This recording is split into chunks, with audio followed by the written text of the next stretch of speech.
Good afternoon, everyone. Today's topic of discussion of DSTL subject is pigeonhole principle. Myself, Aditi Arora, Assistant Professor, Department of Computer Science and Engineering, ABS Engineering College, Ghaziabad. तो आज हम लोग बात करेंगे pigeon hole principal की कि pigeon hole principal क्या होता है. Coming to the definition of pigeonhole principle, this principle states that if there are more pigeons than the pigeonholes, then there must be at least one pigeonhole with at least two pigeons in it. ठीक है, suppose हमारे पास यहाँ पर 3 pigeon holes हैं, पहला, दूसरा और तीसरा. ठीक है, और हमारे पास 5 पिजन्स हैं जिनको हमें इन पिजन होल्स में प्लेस करना है. तो सपोज हमने पहला पिजन डाला पहले बॉक्स में, दूसरा पिजन डाला दूसरे बॉक्स में और तीसरा डाल दिया तीसरे में. तो अब 4th और 5th पिजन जो है वो कहाँ पर जाएंगे? जो 4th पिजन है वो इन तीनों बॉक्सेस में से, पिजन होल्स में से किसी भी पिजन होल में हम उसको प्लेस कर सकते हैं. तो सपोज हमने 4th पिजन को प्लेस किया 1st पिजन होल में, ऐसे ही हमने 5th पिजन को प्लेस किया 2nd पिजन होल में. तो यहाँ पर आप देख सकते हैं एज पर द डेफिनेशन क्या कहती है, that at least one pigeon hole will be having at least 2 pigeons in it. तो हम यहाँ पर देख सकते हैं कि if we have more pigeons than the pigeon holes, then at least एक pigeon hole ऐसा होगा जिसमें at least 2 pigeons होंगे. So the definition is valid and justified. यहाँ से हम एग्जाम्पल से भी इसको समझ रहे हैं. So the generalized pigeonhole principle क्या कहता है कि if there are n objects means pigeons are placed into K and K will always be K where n is greater than K boxes or pigeonholes, then there is at least one box containing at least n divided by K floor value objects, or the another formula is the floor value of n minus k divided by k plus 1. So this is the more generalized definition for the pigeonhole principle. हम इसको example से और अच्छी तरह से इसको समझते हैं. जैसे कि हमारे पास क्वेश्चन है, how many students must be there in a class to guarantee that at least 2 students receive the same scores. Scores जो है वो नंबरिंग दी हुई है 0 to 100. अब यहाँ पर देख सकते हैं कि 0 to 100 हमें स्कोर्स दिए हुए हैं, यानी कि total number of unique scores कितने हो गए हमारे पास? 101. सो टोटल यूनिक स्कोर्स हो गए हमारे पास 101. यानी कि इन 101 स्कोर्स को हम 101 यूनिक स्टूडेंट्स को हम इनको असाइन कर सकते हैं. ठीक है, अब क्वेश्चन क्या कहता है, that how many students must be there in the class to guarantee that at least 2 students receive the same score. अगर हमारे पास 101 स्टूडेंट्स के पास यूनिक 101 स्कोर्स हैं, ठीक है, सो जो नेक्स्ट स्कोर है यानी कि 101 में से कोई एक स्कोर जो एक से ज़्यादा स्टूडेंट को मिलेगा, तो उसके लिए हमारे पास मिनिमम नंबर ऑफ स्टूडेंट्स किसी क्लास में कितने होने चाहिए? 102. जब हमारे पास मिनिमम स्टूडेंट्स किसी क्लास में 102 होंगे तभी हमारे पास किसी एक स्टूडेंट के जो है वो स्कोर जो है वो एक दूसरे स्टूडेंट से मैच कर जाएंगे. So the answer for this question is 102. ऐसे ही एक और एग्जाम्पल हम करते हैं, find minimum number of students in the class so that 2 students were born in the same month and date. ठीक है, पहले हम मंथ के लिए स्टडी करते हैं, फिर हम लोग डेट के लिए स्टडी करते हैं. अगर हम मंथ की बात करें, हमारे पास टोटल मंथ्स कितने होते हैं? 12 मंथ्स. 12 मंथ्स का मतलब है यानी कि हमारे पास 12 पिजन होल्स हैं. ठीक है, 12 पिजन होल्स हैं हमारे पास। सो अगर मैं यहाँ पर 12 पिजन होल्स बनाऊँ, 1 2 3 4 5 6 7 8 9 10 11 एंड 12। पहले बच्चे का जो बर्थडे है वो सपोज जनवरी में आ रहा है, then February, March, April, May, June, July, August, September, October, November and दिसंबर। ठीक है, तो अब ये तो हो गए मेरे पास 12 स्टूडेंट्स ऐसे जिनका यूनिक बर्थडे मंथ है। ठीक है, नाउ हमारे पास मिनिमम कितने स्टूडेंट ऐसे होने चाहिए क्लास में सच दैट कि 2 स्टूडेंट्स का जो बर्थडे है वो सेम मंथ में आ जाए। सपोज मेरे पास एक 13th स्टूडेंट है जिसका बर्थडे जो है वो अक्टूबर में आ रहा है, दैट इज़ यहाँ पर। तो यानी कि हमारे पास अब यहाँ पर एक ऐसा पिजन होल हो गया जिसमें कि हमारे पास 2 पिजन्स रखे हैं, यानी कि 2 स्टूडेंट्स ऐसे हैं जिनका बर्थडे जो है वो सेम मंथ में आ रहा है। So the minimum number of students in a class to have birthday to have 2 students with the birthday in same month. So इसके लिए हमारे पास आंसर क्या आ जाएगा, there should be minimum 13 students in the class.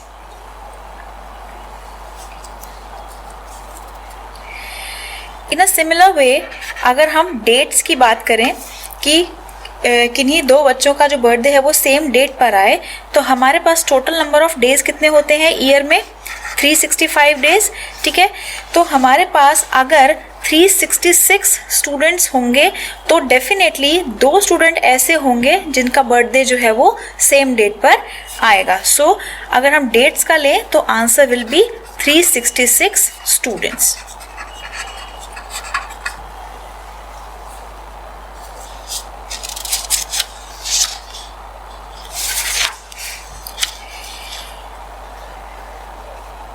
We can also more formally define the pigeonhole principle, जिसके लिए एक और generalized definition है हमारे पास, that if n pigeonholes are occupied by kn plus 1 or more pigeons, then at least 1 pigeonhole is occupied by k plus 1 or more pigeons.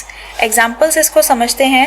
Suppose मेरे पास 3 pigeon holes हैं, हमने उसकी n की वैल्यू ले ली 3।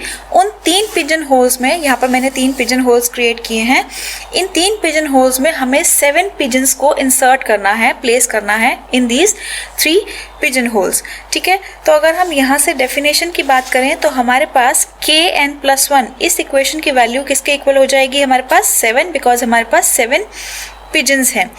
Putting the value of k here is the number of pigeonhole, n, putting the value of n which is number of pigeonholes, 3k plus 1 is equal to 7, k is equal to 2. So there will be at least 3 pigeons in one of the pigeonhole as per the definition. यहाँ से हम check करते हैं। Suppose मैंने पहले pigeon को first pigeon whole में insert किया, देन सेकेंड पिजन को सेकेंड पिजन होल में, थर्ड पिजन को थर्ड पिजन होल में। अगेन जो मेरा फोर्थ पिजन है वो सपोज यहाँ पर आ गया, fifth pigeon and then sixth pigeon. ठीक है, एक पिजन हमारे पास रह गया, तो हम उस एक पिजन को इन तीनों में से किसी भी पिजन होल में हम उसको इंसर्ट कर सकते हैं। सपोज मैंने उसको सेकेंड पिजन होल में इंसर्ट कर दिया। सो यहाँ पर हमारी डेफिनेशन जो है वो प्रूव हो जाती है that if n pigeon holes are occupied by kn+1 और more pigeons, n pigeon holes यानी कि 3 pigeon holes are occupied by kn+1. kn+1 कितना है हमारे पास 7. Then at least 1 pigeon hole is occupied by k+1 or more pigeons. So k की value हमारे पास आई थी 2. So k+1 क्या हो जाएगा 3. और हाँ, यहाँ से हम देख सकते हैं कि एटलीस्ट एक पिजन होल ऐसा है जिसमें कि हमारे पास k+1 pigeons इंसर्ट होंगे, प्लेस होंगे. So this is one of the more formal definition for pigeonhole principle.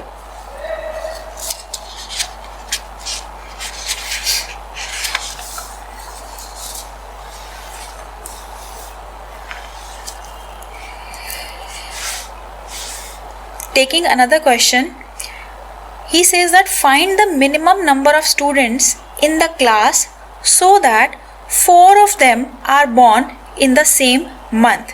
ठीक है, हमें मिनिमम नंबर ऑफ स्टूडेंट्स निकालने हैं कि किसी क्लास में कितने होने चाहिए, such that 4 of them are born in the same month. यहाँ पर यानी कि हमारे पास n equal to 12 pigeon holes हैं बिकॉज हमारे पास 12 months are there. So putting the value of k plus 1 क्या हो जाएगा हमारे पास 4 बिकॉज यहाँ पर 4 जो है वो स्टूडेंट्स दिए गए हैं कि 4 स्टूडेंट्स का एक सेम मंथ में बर्थडे आना चाहिए. सो putting the value here k will be 3. अब हमें फॉर्मूला पता है दैट kn प्लस 1. यहाँ पर जब हम इसकी वैल्यू पुट करेंगे हमारे पास k की वैल्यू है, n की वैल्यू है 3 into 12 plus 1 which is equal to 37. So that means minimum 37 students जो हैं वो क्लास में होने चाहिए, तभी उन 37 में से 4 का जो बर्थडे है वो सेम मंथ में आ सकता है. So this is the solution that we have given with the help of pigeon hole principal.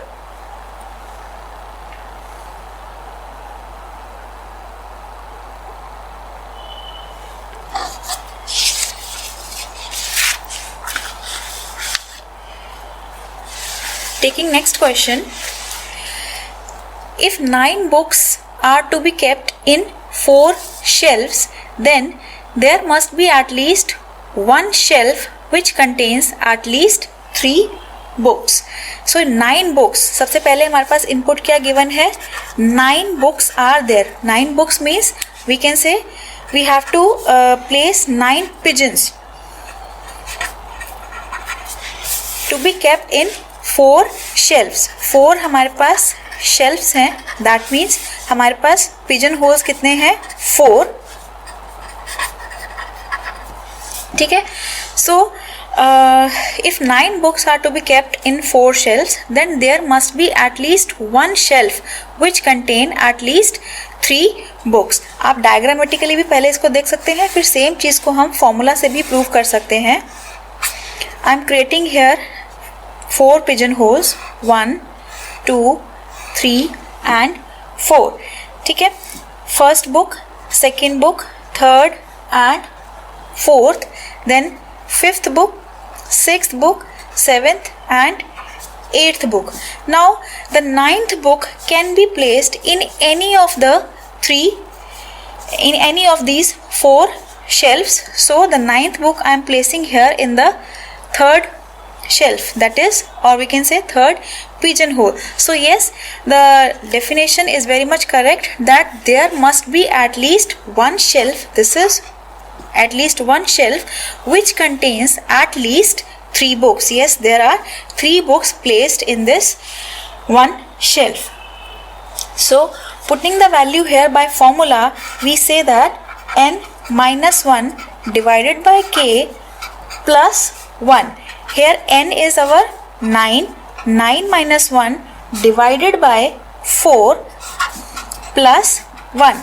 That is 2 plus 1 is equal to 3, which is the required answer. So in this way we solve questions of pigeonhole principle.